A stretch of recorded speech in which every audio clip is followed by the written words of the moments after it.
불법 체류자에게 합법 신분을 부여할 경우 지방정부의 연간 세수가 21억 달러씩 증가할 것이라는 분석이 나왔습니다. 뉴욕주가 불법 체류 청년 추방유예 정책의 수혜자들에게 전문직 라이선스 시험에 지원 자격을 부여하는 규정안을 승인했습니다. 뉴욕시 정부 웹사이트에 번역 기능을 의무화하는 조례안이 추진되고 있습니다. 앞으로는 오바마케어 특별 등록기간에 가입하려면 특별한 사유를 증명해야 합니다. 지난해 치러진 뉴저지주 새 표지시험의 거부율이 학군별로 큰 차이를 보였습니다. 이상은 이 시각 주요 뉴스입니다. 여러분 안녕하십니까? KBN 뉴스입니다. 이민개혁 행정명령의 시행 여부는 불투명해지고 있지만 불법 체류자들의 미국 경제에 대한 기여도가 높다는 연구 결과가 나왔습니다. 불체자들에게 합법 신분을 부여할 경우 지방정부의 연간 세수는 21억 달러씩 증가할 것이라는 분석입니다. 조세경제정책연구소가 발표한 서류 미비자 지방정부 납세 현황 보고서에 따르면 현재 1,100만 명으로 추산되는 전국의 불체자들은 각 거주지 지방정부에 총 116억 4천만 달러에 달하는 세금을 납부하고 있습니다. 조세경제정책연구소는 오바마 대통령의 추방유예 행정명령과 이민개혁 법안이 시행되면 세수가 큰 폭으로 증가할 것이라고 강조했습니다. 우선 행정명령만 시행돼도 연간 8억 500만 달러의 추가 세수 효과가 나타납니다. 이민개혁 법안이 통과돼 정상적으로 시행되면 지방정부 세수는 연간 21억 달러씩 증가한다는 분석입니다. 조세경제정책연구소는 전국의 불체자들이 평균 소득의 8% 정도를 세금으로 납부하고 있다며 행정명령과 이민개혁법이 시행되면 소득 대비 납부율이 8.6%로 늘어날 것으로 전망된다고 설명했습니다. 뉴욕주의 경우 현재 불체자 납세 규모는 연간 11억 862만여 달러로 집계됐고 이들에게 합법적 신분이 부여될 경우 세수는 13억 5,500만 달러가 될 것으로 예상됐습니다. 뉴저지주는 현재 5억 9,030여만 달러에서 6억 6,700여만 달러가 될 것으로 전망됐습니다. 불법 체류 청년 추방유예 정책이 시행 4주년을 눈앞에 두고 있습니다. 그동안 취업과 교육 전반에 걸쳐 수혜자들의 처우가 크게 개선됐습니다. 더 나아가 뉴욕주에서는 이들이 교사와 의사 등 전문직 라이선스 시험에도 지원할 수 있도록 하는 규정안이 승인됐습니다. 뉴욕주 교육국 리전트위원회가 24일 불법 체류 청소년 추방유예 정책의 수혜자들도 교사와 의사 등 전문직 라이선스 시험에 지원이 가능하도록 하는 규정안을 승인했습니다. 메리엘렌 엘리아 뉴욕주 교육국장은 불법 체류 신분이지만 어린 시절부터 미국에서 자란 추방유예 정책 출신의 학생들은 미국인이라며 군대와 대학을 지원하는 데 문제가 없는 학생들이 전문직 라이선스에 지원할 수 있게 하는 것은 당연한 조치라고 밝혔습니다. 그동안 불체 청년 추방유예 수혜자들은 취업은 할 수 있었지만 의사나 약사, 치과의사, 엔지니어 등의 전문직 라이선스는 취득할 수 없었습니다. 리전트위원회는 곧 공공의견 수렴 기간을 거치고 구체적인 규정 실시 과정을 발표할 예정입니다. 이와 관련해 뉴 아메리칸 태스크포스 의장인 론킴 뉴욕주 하원 의원은 리전트위원회의 이번 조치가 불평등하고 보이지 않는 장벽을 없애고 이민자들의 꿈을 실현시킬 수 있는 계기가 될 것이라고 밝혔습니다. 뉴욕시 정부의 웹사이트, 영어가 불편한 이민자들에게는 사용하기 어려운 경우가 많습니다. 번역기를 쓴다고 해도 영어보다 더 해석하기 어려운 경우도 많은데요. 이민자들의 불편을 해소하기 위해서 시정부 웹사이트에 새로운 번역 기능을 의무화하는 조례안이 추진되고 있습니다. 주마니 윌리엄스 시의원이 발의한 뉴욕시 정부의 웹사이트에 번역 기능을 의무화하는 조례안이 24일 시의회를 통과했습니다. 법안은 시정부 각 부처의 공식 웹사이트에 번역 기능을 설치하고 이민자들이 쉽게 정부 서비스를 이해할 수 있도록 하는 내용을 담고 있습니다.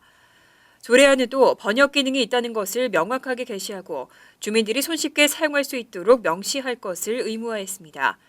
윌리엄스 시의원은 단지 영어를 못한다는 이유로 정부의 혜택과 각종 서비스를 못 받고 활용하지 못하는 일이 있어서는 안 된다며 뉴욕시는 영어 구사 능력에 상관없이 누구나 시정부로부터 다양한 정보를 제공받을 수 있어야 한다고 강조했습니다.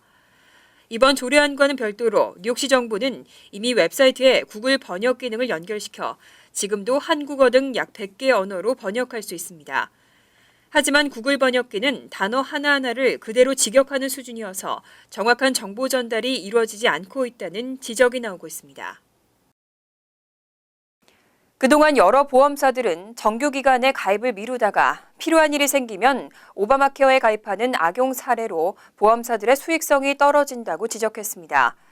앞으로는 특별 등록기간에 가입하려면 특별한 사유를 증명해야 합니다. 오바마 행정부는 정규기간에 오바마케어에 가입하지 않고 필요할 때만 특별 등록기간을 이용해 가입하는 악용 사례를 차단하겠다고 밝혔습니다. 이에 따라 앞으로는 일반 등록기간 종료 후 오바마케어에 가입하려면 특별한 사유가 있음을 증명해야 합니다. 현재 특별 등록기간 가입 대상자는 출생이나 결혼, 사망에 의한 가족 구성원 변화로 보험 변경 가입이 필요한 경우, 시민권이나 영주권 취득 등 신분 조정으로 인해 변경이 필요한 경우가 해당됩니다. 기존에는 이러한 사유를 증명하는 서류를 별도로 요구하지 않았지만 앞으로는 사유 증명 서류를 제출하고 당국의 심사를 거쳐야 합니다. 최근 건강보험사들도 오바마케어 특별 등록기간이 악용되기 쉽다며 잇따라 문제를 제기했습니다. 전국 최대 건강보험사 단체 아메리카스 헬스 인슈런스 플랜스는 오바마케어 가입자 3명 중 1명이 특별 등록기간을 이용해 가입했고 이는 보험사들의 수익성을 저하시킨다고 지적했습니다. 뉴저지주 팰리세이즈 파크 타운 정부가 지난 22일 벤자민 라모스 경찰서장에 대해 1개월 무급 정직 징계를 내렸는데요. 경찰서장에게 소명 기회를 주지 않아서 주법 위반으로 확인됐습니다. 결국 징계 하루 만에 유급 정직으로 변경했습니다. 레코드는 23일 팰리세이즈 파크 타운 의회가 라모스 경찰서장에게 내린 징계는 주법을 위반하는 것으로 확인됐다고 보도했습니다. 주법에 따르면 무급 정직 처분이 내려지기 위해서는 징계 대상자에게 소명 기회가 반드시 주어져야 합니다. 하지만 23일 의회는 이와 같은 절차 없이 무급 정직 처분을 내렸습니다. 신문은 라모스 서장의 변호사가 이와 같은 위반 사항을 타운 정부 변호사에게 통보했고 정부 측은 즉시 징계 내용을 변경했다고 전했습니다. 이와 관련해 의회 측은 오는 29일 긴급회의를 열고 차후 계획을 정할 것으로 알려졌습니다. 이번 징계 결정은 지난해 11월 펠팍경찰서 맷 핑크 경위가 라모스 서장이 자신을 괴롭힌다며 타운 정부에 제기한 $1,000,000의 손해배상 청구 소송 의향서와 연관이 있습니다. 하지만 실제로는 의향서가 제출된 지 약 3개월이 지난 23일까지 실제 소송은 제기되지 않은 것으로 확인됐습니다. 지난해 치러진 뉴저지주 새 표준시험의 거부율이 학군별로 큰 차이를 보였습니다. 팰리세이즈 파크 학군과 테너플라이 등은 3% 미만으로 조사됐지만 리츠필드는 22%를 넘었고 패스캑밸리 리저널 학군은 무려 50%를 넘었습니다. 뉴저지주 교육국 자료에 따르면 한인 학생들이 많이 재학 중인 팰리세이즈 파크 학군의 경우 3에서 11학년 학생 2,005명 가운데 59명이 시험을 치르지 않았습니다. 2.94%의 거부율입니다. 하지만 인근 리츠필드 학군의 경우 거부율이 22.84%로 펠팍보다 10배나 높았습니다. 또 우수한 교육 환경으로 한인들이 많이 사는 버겐 카운티 북부 지역 역시 학군별로 응시율 편차가 눈에 띄었습니다. 패스캑밸리 리저널은 54.53%, 놀우드 14.91%, 해링턴 파크 14.54%, 데마레스트는 8.83% 등으로 거부율이 높았습니다. 이에 반해 테너플라이는 2.95%, 크레스킬 4.34%, 클로스터는 2.67% 등으로 상대적으로 거부율이 낮았습니다. 한편 올봄 치러질 표준시험에서는 주 전역 학군 중 3분의 1에서 표준시험 개선을 위한 시범 섹션이 추가됩니다. 실제 학력평가에는 포함되지 않지만 학생들 입장에서는 90분에서 110분가량의 시험시간 부담이 추가되는 셈입니다. 이 때문에 지난해에 이어 올해도 거부 여론이 확산될 수 있다는 주장이 나오고 있습니다. LG전자의 미주 본사 신사옥 프로젝트는 뉴저지 허드슨 강변의 풍광을 해친다는 이유로 중단된 후 쉽게 해결되지 못하고 있습니다. 신사옥 프로젝트에 대한 승인 절차가 처음부터 다시 시작되는데요. 빨라야 올 여름에나 착공이 가능할 것으로 전망됩니다. 뉴저지 잉그루드 클립스타운은 24일 플래닝 보드 정기 모임을 열고 현재 실반 애비뉴 선상에 추진 중인 LG전자 미주 본사 신사옥의 고도 제한에 따른 조닝 변경을 심의했습니다. 플래닝 보드는 현재 최고 35피트까지 고도 제한이 돼 있는 LG전자 사옥 부지의 조닝을 최고 70피트까지 가능한 B5 조닝으로 바꾸는 변경안을 놓고 의견을 나눴습니다. 플래닝 보드는 빠르면 다음 달에는 표결에 붙이고 조닝 변경을 확정한다는 계획입니다. 조닝 변경이 완료되면 LG전자는 신사업 개발안을 플래닝보드에 제출하고 주민공청회를 열어 의견을 수렴한 후 타운 측 최종 승인과 주민공청회를 통과해야 합니다. 아무리 빨라도 올 여름에나 착공이 가능할 것이라는 전망이 나오고 있습니다.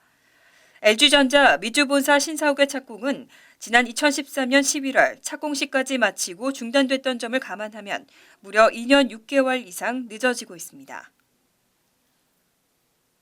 요즘 우버 같은 차량 공유 서비스 업체 이용들 많이 하시죠? 그런데 처음에 업체가 제시한 요금과 실제 지불하는 요금이 크게 차이가 나서 종종 당황하는 경우가 있는데요. 이런 사례를 방지하고 승객들에게 바가지 요금을 부과하지 못하도록 하는 방안이 추진되고 있습니다. 다니엘 게로드닉 뉴욕시 의원은 24일 차량 공유 서비스 업체를 대상으로 승객들이 내릴 때 지불하는 요금이 탑승 전 회사 측이 제시한 예상 요금을 20% 이상 넘지 못하도록 하는 조례안을 상정했습니다. 앱을 기반한 우버나 리프트 등은 승객들이 호출 시 입력한 목적지에 따라 운행거리와 시간을 계산하고 예상 요금을 미리 알려줍니다. 하지만 교통체증으로 운행 시간이 길어지면 추가 요금을 부과하는 만큼 실제 요금은 크게 달라질 수 있습니다.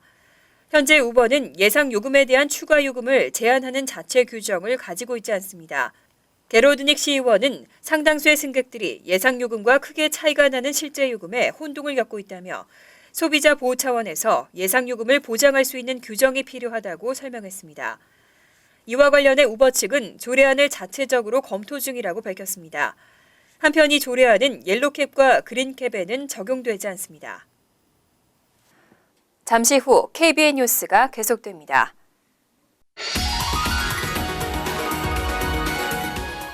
이어서 LA 지역 한인사회 소식입니다.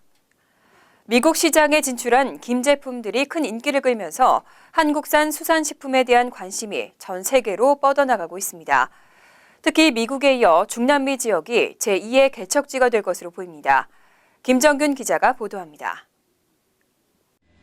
지난 2005년 한국산 수산식품의 대미 수출액은 약 8,800만 달러, 2015년도 수출액은 2억 3,200만 달러로 10년 만에 2.5배 증가했습니다.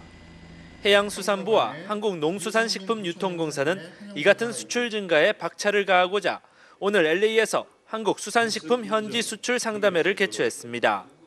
브라질과 멕시코 등 50여 바이어와 대형 유통업체가 초청됐고 게장과 명란젓 등 신규 품목들이 참가자들의 눈길을 끌었습니다. 품질이 좋고 안전한 우리 수산물 수출을 확대하기 위해서 여러 가지 현재 노력을 기울이고 있습니다. 제2의 제3의 김 상품 같은 유망 상품을 발굴하기 위해서 현재 노력을 기울이고 있습니다. 특히 지금까지 중남미 시장은 운송 문제와 함께 기호도 측면에서 크게 각광받지 못했던 게 사실입니다. 하지만 이번에 소개된 신규 품목들은 기존에 있던 조미김에 다양한 맛을 추가했고 보존 기간도 늘려 시장 진출에 힘이 실릴 전망입니다. 조미김도 이제 그동안의 조미김보다는 좀 다른 조미김들, 예를 들면 거기에다가 성게알을 입혔다든지 또는 다른 어떤 그 공법을 해서 왔다든지 이렇게 하고 보존 기간을 좀 더 지탱할 수 있는. 올해 대미 수출은 그동안 효자 품목이었던 김 외에도 오징어와 게살 등이 포함되면서 전년 대비 10.5% 증가했습니다. 높은 수출 장벽으로만 여겨지던 중남미 시장이 결국 다양한 수산식품을 무기로 한 한국 업체들의 공격적인 마케팅에 허물어질 수 있을지 기대가 모아지고 있습니다. MBC 뉴스 김정균입니다. 현금 자동 인출기 자주 이용하시죠? 최근 ATM 이용자들이 누르는 비밀번호를 몰래 훔쳐보고 일용해 현금을 빼내는 이른바 숄더 서퍼 범죄가 잇따르고 있습니다. 김지은 기자의 보도입니다. LA시 검찰국은 오늘 ATM 이용자들의 비밀번호를 훔쳐본 뒤 이를 이용해 현금을 빼내는 이른바 숄더 서퍼 범죄 근절을 위한 기자회견을 개최했습니다. LA시 검찰의 마이크 퓨어 검사장은 첨단 기기를 동원한 스킴 사건과는 달리 가장 단순한 방법으로 손쉽게 돈을 빼내는 숄더 서퍼 범죄 사례가 잇따라 발생하고 있다며 시민들의 주의를 당부했습니다. There are reports of shoulder surfing across the state from the South Bay to Northern California, and there are reports around the world. One of our principal goals today is to issue a crime alert to members of the public. 검찰국에 따르면 지난달 8일 샌퍼난도밸리에서 2건의 피해 사례가 접수됐습니다. 피해자들은 뱅크 오브 아메리카 은행의 ATM기를 이용한 뒤 각각 $200와 $500가 인출됐다고 신고했고 범인은 같은 날 은행 CCTV를 통해 덜미가 잡혔습니다. Two individuals received text alerts from the bank on their phone. They went into the bank. They said, "I didn't make this cash withdrawal," and it went from there. As the police officers, like the city attorney said, the police officers went to the bank to make the report. Another call was coming out and happened to be the same suspects. 사건은 현재 조사 중으로 유죄 사실이 밝혀지면 범인은 3년 6개월의 징역과 $5,000의 벌금형에 처해지게 됩니다. ATM 숄더 서퍼 범죄 피해를 줄이기 위해서는 현금 인출 시 주변을 먼저 살피고 비밀번호를 노출당하지 않도록 키패드를 반드시 가리고 사용해야 합니다. 특히 ATM 기기 거래를 마친 후 반드시 거래 종료 버튼을 누르는 것이 무엇보다 중요합니다. 또 거래 당일 온라인 뱅킹 등을 통해 ATM 사용 내역을 확인하는 습관을 기르는 것이 필요하다고 관계 당국은 설명했습니다. LA시 검찰 측은 만약 ATM 스키머로 인한 신분 도용 사기가 발생했을 경우 그 즉시 LA 경찰국에 신고해 줄 것을 재차 강조했습니다. TVK 뉴스 김지인입니다. 월드리포트입니다. 축구 종가하면 영국이죠. 영국에서 축구는 어떻게 시작됐을까요? 영국 중부의 한 마을에서 벌어진 난장판 공놀이가 그 시초인데 지금도 인기 1위에 계속되고 있습니다. 발 디딜 틈 없이 모여든 군중들 위로 공이 던져집니다. 경기 시작. 자기 편이 누군지도 모르고 한 대 엉켜 공을 놓고 쟁탈전을 벌입니다. 수단과 방법 가리지 않고 그저 공을 이동시키려고 안간힘을 씁니다. It's crazy. First time I've ever been, so yeah, I'm a bit nervous. 900년 전에 시작된 이 지역 전통 슈로브타이드 풋볼 축제입니다. 펜모어라는 작은 강을 사이에 두고 윗마을과 아랫마을 사람들이 편을 나눠 시작한 경기로 누구든 참가할 수 있습니다. 수천 명씩 몰리다 보니 공 한 번 만져보기 힘듭니다. But actually, I've only seen the ball full times, so I can't believe that anyone else actually knows what's going on.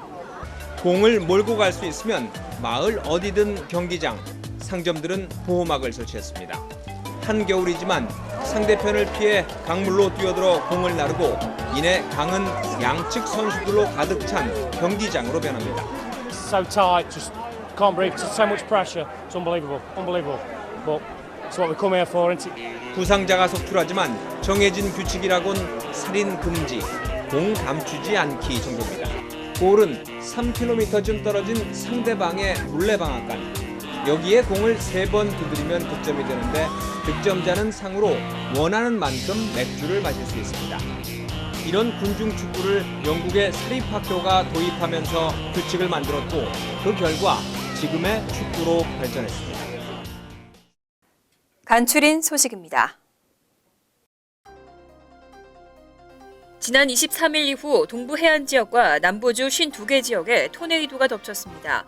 텍사스 남부 지역에는 골프공 크기의 우박과 시속 100마일에 달하는 강풍이 덮쳤고 루이지애나, 플로리다, 노스캐롤라이나, 버지니아 등에서는 토네이도로 7명이 숨졌습니다.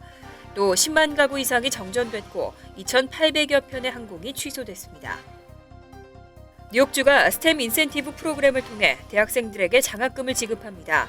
올가을 대학에 진학해 스템을 전공할 예정인 예비 대학생들을 대상으로 심사를 거쳐 전액 장학금을 줄 예정입니다. 단 장학생들은 졸업 후 뉴욕주 내 스템 관련 직군에서 5년간 근무해야 합니다. 신청 자격은 최소 1년 이상 뉴욕주에 거주하고 고등학교 성적이 전교 상위 10%, GPA 2.5 이상을 유지해야 합니다. 신청은 오는 8월 15일까지입니다. 제9연방순회 항소법원 판사에 한인 2세 루시고 연방법원 샌호세지법 판사가 공식 지명됐습니다. 오바마 대통령은 25일 루시고 판사는 청렴성과 공정성을 갖춘 최고의 판사로 두각을 나타내왔다며 그간의 지혜와 경험으로 제9 항소법원에 큰 기여를 할 것으로 기대한다고 지명 이유를 설명했습니다. 2세이면서도 한국어에도 능통한 고 판사는 세기의 특허 재판으로 불린 애플 대 삼성전자 사건을 맡은 바 있습니다. 3,000세대 이상의 서민 주택단지가 브루클린 이스트 뉴욕에 들어서게 됩니다. 뉴욕시 도시계획위원회가 최근 이스트 뉴욕 조닝 변경안을 통과시키면서 이스트 뉴욕에는 총 6,000세대의 주택이 새로 지어질 전망입니다. 이 가운데 3,000세대가 서민주택으로 개발됩니다. 하우징 뉴욕은 오는 2025년까지 뉴욕시 일원에 총 20만 채의 서민주택을 짓겠다는 계획을 세우고 있습니다. 환율과 증권 소식입니다.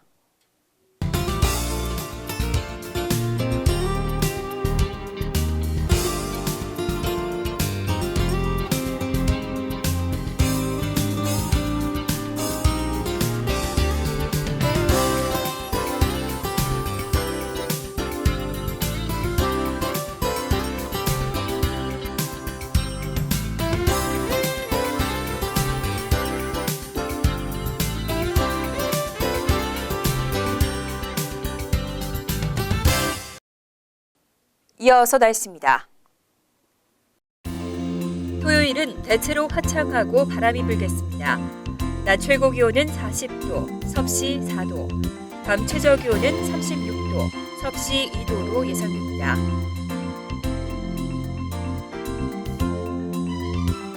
일요일도 바람이 불지만 화창하겠고 기온이 올라 포근하겠습니다. 월요일은 아침 한때 소나기가 오고 포근하고 화창한 날씨가 되겠습니다. 이상으로 KBN 뉴스를 마칩니다.